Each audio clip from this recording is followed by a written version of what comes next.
وتغذير الفكر وعبادة المصلحة سوحنت فكر كعبودية الدناها قاركا وقداع العوام والخوف والدمع والتصعب والذلة وسياسة التقبيل الأيدة محست أولا دخرو فلين مدى دمع الليتة أفار قبيلك هي سياسة قعمة دنكشدة وكل ما يدعف الإنسان أو يقدره أو يحقره هي وحكسته أو إنسان كالليذية أما سوحين يوبهدلية. مجتمعين الكرام نحييكم ونقدم إلى حضراتكم نشرة الأخبار ما ينقدر روايتي. السياسة الصومال كلها مشاكل مية كودين وليس كل سياسي مسؤول هرا لو يري سياسي كاستوغامية معها وروحها كلاي مريسا ليس كل ما تراه حقيقة أو معنى هذا يا وح كاستوغ أركترون معها وليك الله ري كل ملوك يتعامل بذات الشعب أو معنى شيء ما هذا ولي بلتا دعانك شعب شو ماذا يو شعب شو أنا عربي مية ورماذا يو عربي قلنا ما يرتم ليه ورتاشو عربي قباسك مايقة شوية أوجرت شوية إذا ما هتريدي عربي دي ولي بكتا قليلا وراديكو نعم مركايا هدي أيوة اللغيرة ما يرتدي عربي اللي سوما وركلمان ما أنت سومالي قبوا اسكت دفتنا عربي يدو قرتين أذين كنا من بلوية تياد ربتين العرورة كله لسان ورادة كور وحالي يري من شباب كقوستي أي قدر شقوة هذه درولونا هاي مدمركو شقي سنة أي هبين وحوسوق هذه معاميلو سعود تميل عروسة يريد هوتيلك أيونا قاريق باكنتي كدبنا وحيدهن إلا يلا وسع استنى شوية أو وحير نسوقة isagoo sugaaya ayaa xafladii arooska waxa soo galay gabadha aroosadaha aabaheed isla markiina waxa lagu tuuray oo la daaray bunayati maqamuha bimuhjati ninkii markuu intaas maqlay inta isku naxay ayuu saaxiibkii shaqo wadaag yihiin oo qadar la jooga wacay markaasuu ku yiri hebelow caawa waa yaabanahay kooxda Arsenal ee Soomaaliya uga soo tagay ayaa la iga daba keenay astaantii ugu weyneed bunayatiina intay ka daaran tahay lacagna way ugu dhiman tahay macmiilna way joogaane maxaan sameeyaa uu yiri markaas waxa la yiri akhiyow bunayatiida aad maqlayso meeshan heesaha arooska lagu kala kacsaday ka tahay aad iska dhig xariifow wareedha bunayati markaan maqlo xaada ay ka jirtay ma soo shirama war maqaamuha bimuhjati markay maqlaan dada dagaalka hore ka aadi jiray war shaayirku hatu kor wali baaray digri salaan walka badbaaday laakiin ay kiila gorade warna waxaan la yaabanaa nimankii qof heesu telefoonka ugu jirto Soomaaliya haday arkaan ka jajabi jiray qof kale karbaashi jiray heesaha carabigaana iyuku samaacada dheer ka shidi jiray rag baa bunayatiida bambaday wax ku qarxiyaan u maleyn jiray marka ninaan qaraabanahay baa waa asagoo cadhaysan wuxuu yiri bunayati iyo xabiibati xaqooda la igaba maro asagoo markaas uu jeeday bambadu ku dagaalamahay iyo gabadhu jeclaa war kalamaan aniga waxay ila tahay Soomaalidu inay carabiga bartaan hadii kale maalin kasta waa lagu qaldaya تعلم اللغة العربية من المدارس اللي جاده وروحها اللي يري وحن قوة يا لين دون ذا وحلا قيبسن لين غير كأننا قاري لين قبيل لغو فاني إيو قبيالات هدان دقنو من نما إسلا قادرنا أمد يهي قبيل كيو قرن لما ذوالابا عن إسغادي كارينو وليود إسغابانين يديك جري ورسوماليدو هدي حرفانيهين waxay la fiicnaan intay hal maarin isu yimaadaan inay dhahaan qabyaaladu barankii bay naga ahayd waranu waxaan qabaa qabyaalada in hal maalin oo la xusan loo sameeyo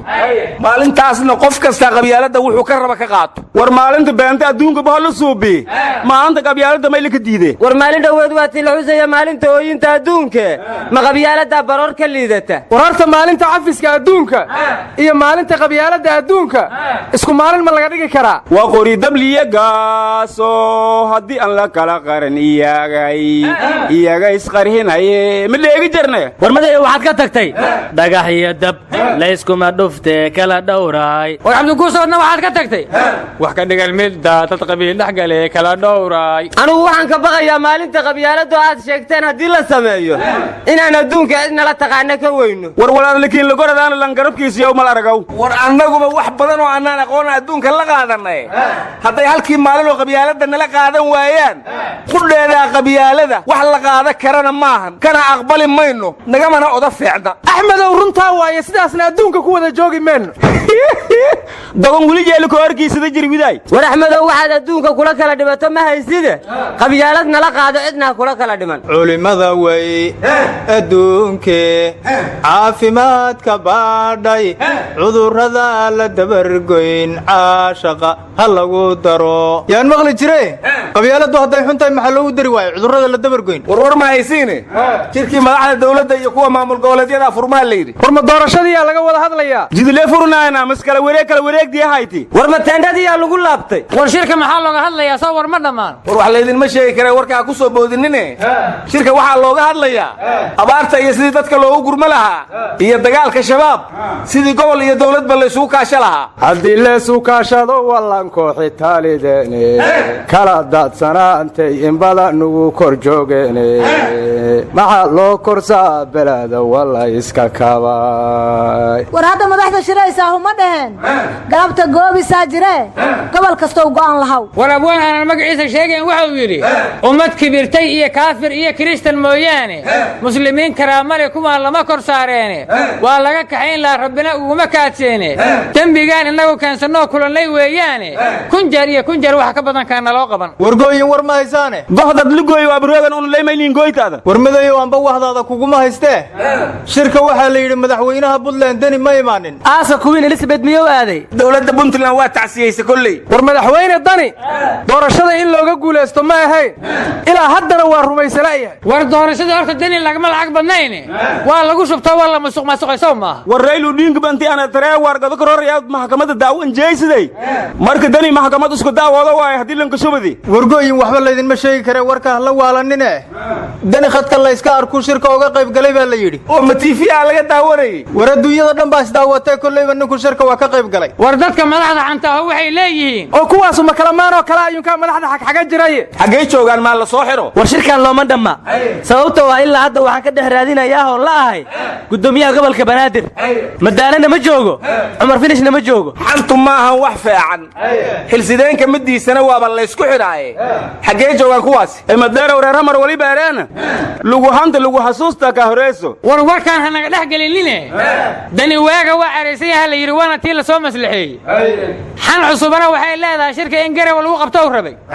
markanugu waa yaabanayo deni marba wax miyaa laga maslaxayha waryalan legfadaaya lugka basraytan fadaasan maana soodaas warawowood lagub shirka xamse cabdiaar haddii buu ka qayb galahayo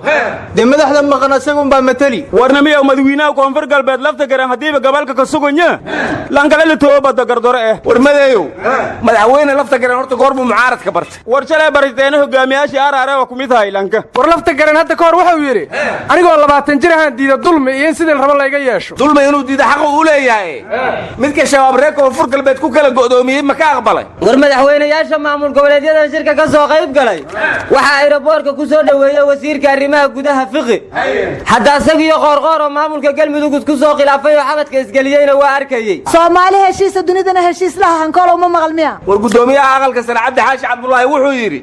soomaali laba cadow oo laga ducaystaa ku kulmay waxayna kala yihiin col iyo abaar marka ummadda soomaaliyeed waxaan kula talinayaa buu yidhi shacabka abaartu hayso in loo gurmado madaxda soomaaliyeedna waxaan kula talinayaa xilli siyaasad laysku qabsada lama joogo dadkii la xukumi lahaabaa qaarna abaari dilaysaa qaarna cadow dilayaa marka wixii siyaasada inta meel iska dhigaan colka iyo abaarta dadka ha ka difaaceen hana isu kaashadeen war colka iyo abaarta inaan loo kala hadhin ilaahayna la baryo waa lagaba maarmaan war kalamaanay war ma haysiine shacabkii gobolka hiiraan gaar ahaan magaalada beledweyne taydhigan waa la yaabay awood waxay heli kareen rag iyo dumar kalama harin inteen wadaan dumarkii inta sameeyeen cuntooyinka kaydka ku fiican oo qallalan